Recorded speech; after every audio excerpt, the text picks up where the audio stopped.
नमस्कार, मी विशाल परदेशी. न्यूज 18 लोकमत विशेषमध्ये आपलं सगळ्यांचं स्वागत. एका महत्त्वाच्या ब्रेकिंग न्यूजने आपण सुरुवात करूयात. नांदेड आणि रायगड नंतर डोपिंगचं लोण आता ठाणे पोलीस भरतीतही पसरलेलं आहे. ठाण्यातही बूस्टर डोस घेऊन एक तरुण भरतीत उतरल्याचं आढळून आलंय. 2 सिरिंज आणि एक लिक्विड बॉटल पोलिसांनी जप्त केली आहे. ठाणे पोलिसांनी मोठी कारवाई केली आहे. इतर उमेदवारांनीच ही बाब समोर आणून दिली आहे, निदर्शनास आणून दिली आणि डोप करणाऱ्या तरुणाला भरतीतून बाद करण्यात आले.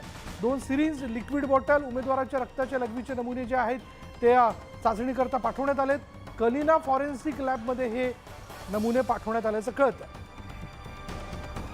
नांदेडमध्ये देखील यापूर्वी आपण बघितलं होतं, एका तरुणाकडे अशाच प्रकारे एक लिक्विड बॉटल आणि एक सिरिंज आढळून आली होती आणि या तरुणाकडे देखील म्हणजे ठाणे पोलीस भरतीमध्ये सहभागी होण्यासाठी आलेला होता. फिजिकल पूर्वी म्हणजे शारीरिक चाचणीपूर्वी त्यांनी हे डोपिंग घेतला असावं एकूण असं दिसून येत आहे. ठाण्यात पोलीस भरतीत उत्तेजक द्रव्यांचा वापर होण्याचा पहिलाच प्रकार नाही आहे. याआधी रायगड आणि नांदेडमधील पोलीस भरतीत उमेदवारांनी एक्स्ट्रा एनर्जीसाठी उत्तेजक द्रव्य घेतल्याचं समोर आलंय. रायगडमध्येही डोपिंगचा प्रकार घडलेला आहे. नांदेडमध्ये देखील यापूर्वी डोपिंगचा प्रकार उघडकीस आला होता. तुम्हाला काहीतरी खाण्यासाठी वेळ पाहिजे.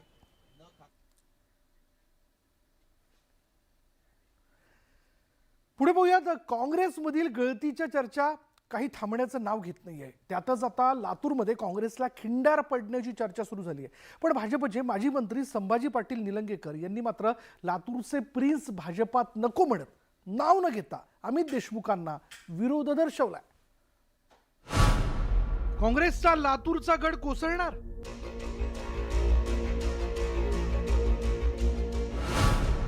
अमित देशमुख काँग्रेस सोडणार?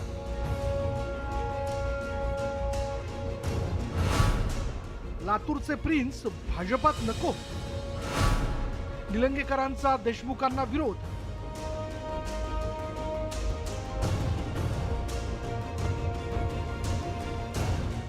भाजपमध्ये पुन्हा एकदा इन्कमिंग वारं जोर धरू लागलंय.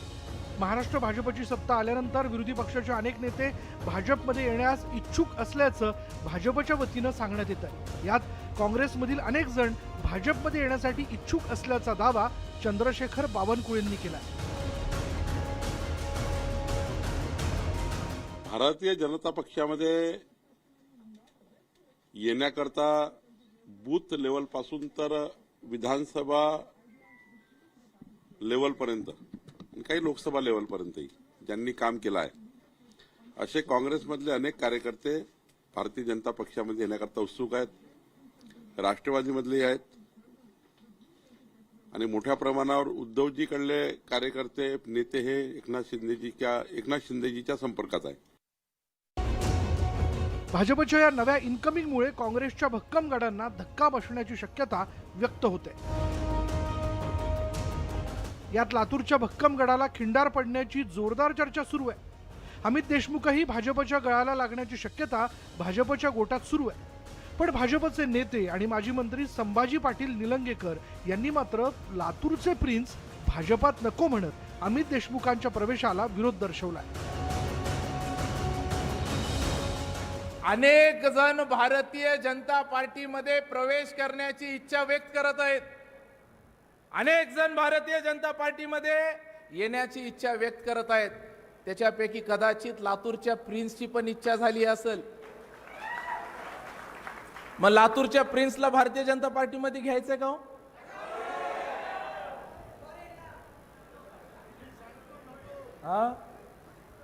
लातूरच्या प्रिन्सला भारतीय जनता पार्टीमध्ये घ्यायचंय का? हे आमचं मत नाही, हे लातूरकरांचं मत आहे. दुसरीकडे काँग्रेसनं मात्र अमित देशमुखांच्या भाजप प्रवेशाची चर्चा नाकारली आहे. देशमुखांच्या भाजप प्रवेशाबाबत भाजपच्या अध्यक्षांना माहिती असेल असा चिमटा पृथ्वीराज चव्हाणांनी काढलाय. देशमुखांचं नाव चर्चेत आलेलं आहे यासाठी की अमित देशमुख कुणावर नाव आरोप करू नका. पक्षाच्या आमदाराने तो दावा केला. अमित देशमुख उत्सुक आहेत. भाजपच्या मला वाटतं अध्यक्षांनी दावा केला म्हणतात. पहिले निलंगेकर म्हणाले, मग अध्यक्ष म्हणाले होय लवकरच मोठे स्फोट होतील. आता तुम्ही अध्यक्षांचं नाव घेतलं त्यामुळे त्यांना माहिती असेल की तुम्हाला सांगतील आणखी काय ते.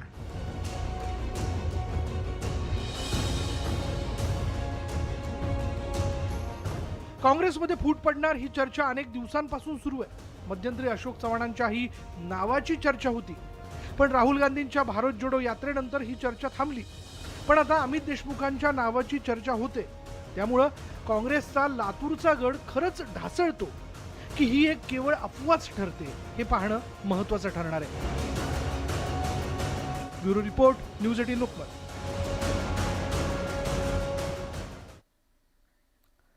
पुढे बघा, शिवसेना ठाकरे गटाकडून लवकरच युवा नेता लॉन्च होणार असल्याची शक्यता निर्माण झाली आहे. मुंबईतील गिरगावमध्ये तेजस ठाकरेंचं पोस्टर लावण्यात आलंय आणि त्यामुळे तेजस ठाकरे राजकारणात सक्रिय होण्याची चर्चा सुरू आहे.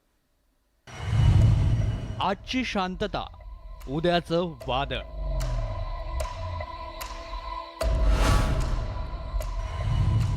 नाव लक्षात ठेवा.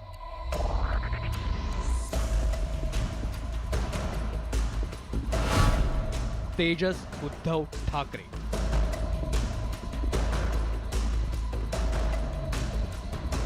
तेजस ठाकरेंच्या या पोस्टरनं सगळ्यांचंच लक्ष वेधून घेतलं. सकाळी लावण्यात आलेलं हे पोस्टर दिवसभर चर्चेचा विषय ठरला.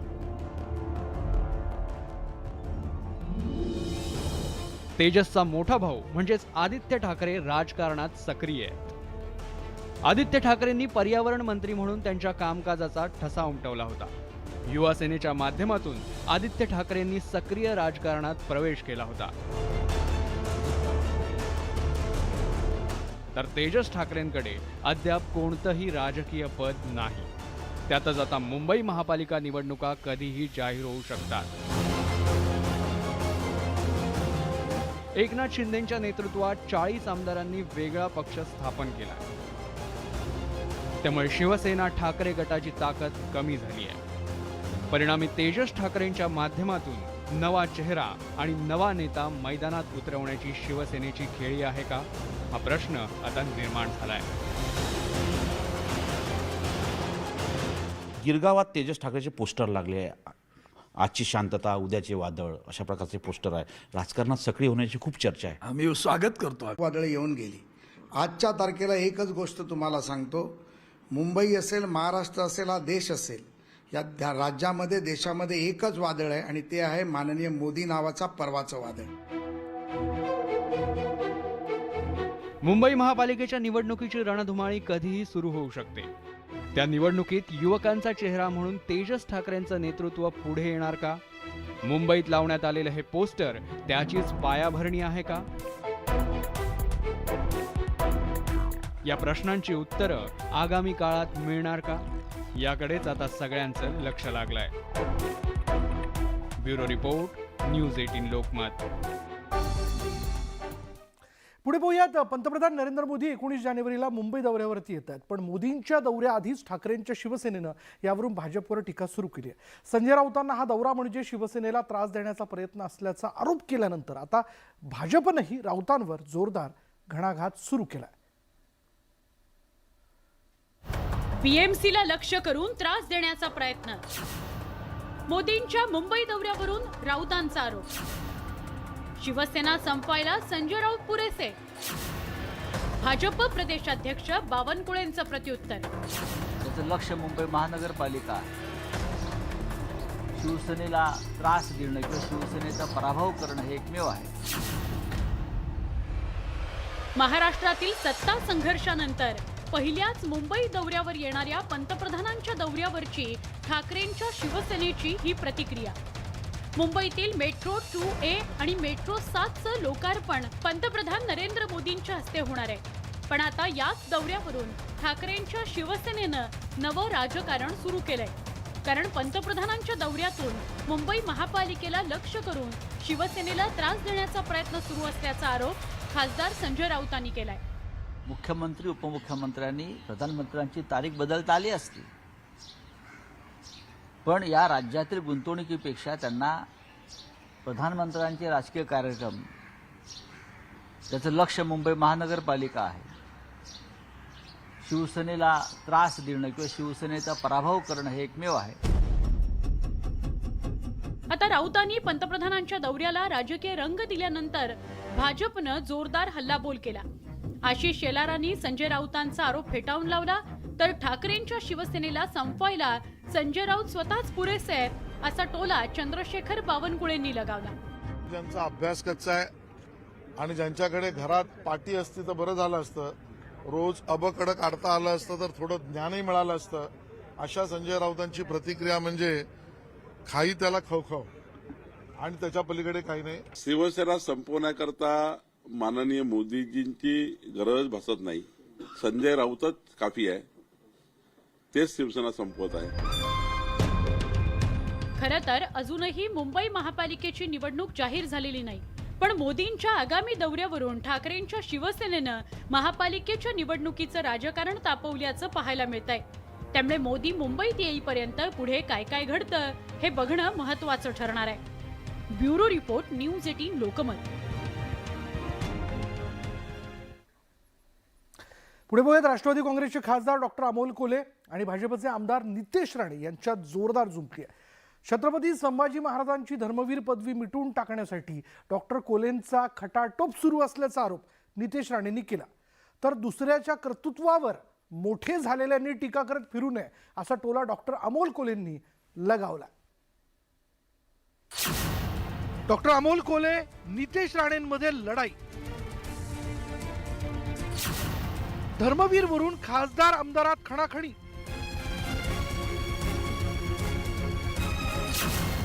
डॉक्टर अमोल कोल्हे पैसे घेऊन रोल करतात.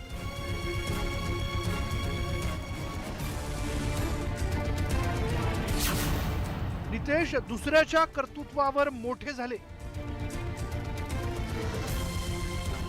धर्मवीर की स्वराज्य रक्षक यावरून सुरू झालेला वाद शमण्याची कोणतीही चिन्ह दिसत नाहीयेत. भाजप आणि राष्ट्रवादी काँग्रेसमध्ये सुरू झालेला हा वाद दिवसेंदिवस तीव्र होत चाललाय. आमदार नितेश राणेंनी डॉक्टर अमोल कोल्हे काही दिवसांनी कोणत्या पक्षात असतील हे ते स्वतः सांगू शकणार नाहीत असा टोला लगावला. दाढी काढली तर डॉक्टर अमोल कोल्हेंना कुणीही ओळखणार नाही असा टोलाही नितेश राणेंनी लगावला. तो कुठला तरी तो अमोल कोल्हे नावाचा कोण तो ऍक्टर पैसे घेऊन शिवाजी महाराजांची रोल करतो. तो काय फुकट करत नाही, त्याला सिरियलसाठी पैसे देतात. म्हणून त्याला नावासाठी फक्त खासदार निवडून आला नाही, 24 ला आपटून टाकून त्याला एवढा काय मोठा विषय नाही, एवढा काय मोठा विषय नाही. त्याला दाढी काढल्यावर पण ओळखणार पण नाही. नितेश राणेंवर टीका करताना डॉक्टर अमोल कोल्हेंनी त्यांचीच कुंडली मांडली आहे. नितेश राणेंचे वडील नारायण राणे केंद्रीय मंत्री आहेत. नारायण राणे राज्याचे मुख्यमंत्री होते याची आठवण करून देत डॉक्टर कोल्हेंनी समाचार घेतला. सोन्याचा चमचा तोंडात घेऊन जन्मलेल्यांनी जास्त बोलू नये अशी टीका डॉक्टर अमोल कोल्हेंनी केली आहे. माननीय राणे साहेबांचे चिरंजीव आहेत आणि त्यामुळे वडिलांच्या कष्टावर आणि कर्तृत्वावर स्वतःच्या अस्तित्वाची पोळी भाजणाऱ्यांविषयी कशाला का बोलावं. ज्यांचं काहीतरी स्वतःचं कर्तृत्व आहे, ज्यांची काहीतरी वैचारिक उंची आहे किंवा छत्रपती संभाजी महाराजांचा इतिहास घरोघरी पोहोचवण्यात ज्यांचं काही योगदान आहे, अशा लोकांविषयी बोलणं मला जास्त उचित वाटतं, जास्त संयुक्तिक वाटतं. राजकीय नेते त्यांच्या प्रतिस्पर्ध्याला गारद करण्यासाठी जिवारी लागणारी टीका करत असतात. धर्मवीर आणि स्वराज्य रक्षकच्या मुद्द्यावरून राजकीय संघर्ष निर्माण झालाय. त्यामुळे डॉक्टर अमोल कोल्हे आणि नितेश राणेंमधील आरोप प्रत्यारोपांनाही चांगलीच धार आल्याचं पाहायला मिळत आहे. एकंदरीतच दोन्ही नेत्यांमधील ही राजकीय खणाखणी पुढील काही काळ सुरूच राहणार असल्याचं स्पष्ट होत आहे. Bureau report, news 18 Lokmat. पुढे बघूयात, पुणे पोलीस आता ऍक्शन मोडमध्ये आलेत. गुन्ह्यासाठी कोयते वापरून कोयता गँग नाव प्रचलित करणाऱ्या बिट्ट्या कुचेकरचा शोध करण्यात आलाय. तर कुचेकरचा साथीदार आकाश कांबळेला अटक करण्यात आली आहे. पोलिसांनी तब्बल 9 कोयते जप्त केलेत.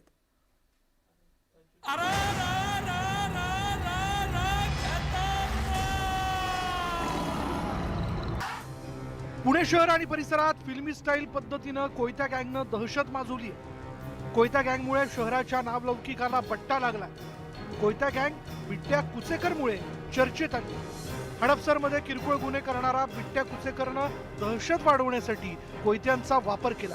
त्याच्यासोबतच्या अल्पवयीन गुन्हेगारांनी देखील हीच पद्धत सुरू केल्यानंतर कोयता गँग पहिल्यांदा समोर आली. शहरात कुठेही कोयते नेऊन गुन्हे झाल्यावर आरोपींची नावं कोयता गँगमध्ये घेतली जाऊ लागली. हे प्रकरण विधानसभेत देखील गाजलं. अखेर पोलिसांनी विशेष पथक स्थापन केलं. पोलिसांनी कोम्बिंग ऑपरेशन सुरू करून बिट्ट्या कुचेकरचा साथीदार आक्या कांबळेला अटक केली. आपण कालच त्यांना ताब्यात घेतलेले त्यांच्यावरती आणि आपण रात्री केलेली कारवाई आहे ती. तर आपण त्याच्यामध्ये तपास करूया, त्याच्यामध्ये कुठनं त्याने आणलेलं ते आपण सांगूया त्याच्यामध्ये. पोलिसांनी कोयते बाळगणाऱ्या इतर 2 आरोपींना डायस प्लॉट परिसरातून रात्री अटक केली. याशिवाय कोयत्याची रील तयार करून सोशल मीडियातून हवा करणाऱ्या नव्या भाईंवर कठोर कारवाई झाली तर रस्त्यावरचा दंगा थांबण्यास मदत होईल. कोयता गँग म्हणून सर्वात आधी कोयते हातात घेऊन दहशत करणारा बिट्ट्या कुचेकर सारखा गंभीर गुन्हेगार अजूनही या गुन्हे शाखेच्या अटकेच्या पलीकडे आहे. 2-3 छोटे मोठे गुन्हेगार त्यांच्याकडे कोयते सापडले म्हणून अटक करणं ही जर गुन्हे शाखेची या कोयता गँगच्या विरोधातली कारवाई असेल तर खरंच शहरातलं हे कोयत्याच्या दहशतीचं वातावरण संपेल का असा प्रश्न आहे. पोलिसांनी गुन्हेगारांचा कायमचा बंदोबस्त करणं अपेक्षित आहे. कोयता विक्रेत्यांवर लक्ष केंद्रित करण्यापेक्षा मूळ गुन्हेगार शोधण्याचं आव्हान पोलिसांसमोर आहे. व्हिडिओ जर्नलिस्ट सचिन हंचाटेसह वैभव सोनवणे, न्यूज 18 लोकमत, पुणे. पुढे पाहूयात पालघर सारख्या डहाणूमधील ग्रामीण भागामध्ये रुग्णालयांच्या कमतरतेमुळे अपघातग्रस्तांना वेळेत उपचार मिळत नाहीत. यामुळे अनेकांना जीवही गमवावा लागलाय. यासाठी डहाणूत अनोखा उपक्रम राबवला जातोय, ज्यामुळे अपघातातील जखमींना तातडीची मदत मिळणार आहे. नेमका हा उपक्रम काय आहे जाणून घेऊयात या रिपोर्टमधनं.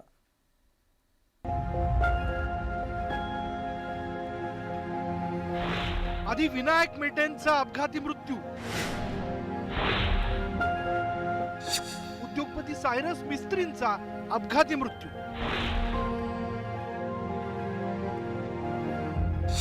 जयकुमार गोरे धनंजय मुंडेंच्या गाडीला अपघात, योगेश कदम बच्चू कडू ही अपघातात जखमी, क्रिकेटपटू रिषभ पंतच्या गाडीलाही अपघात. गेल्या काही महिन्यातील रस्ते अपघातांची ही यादी. या घटनांमुळे रस्ते प्रवास असुरक्षित झालाय.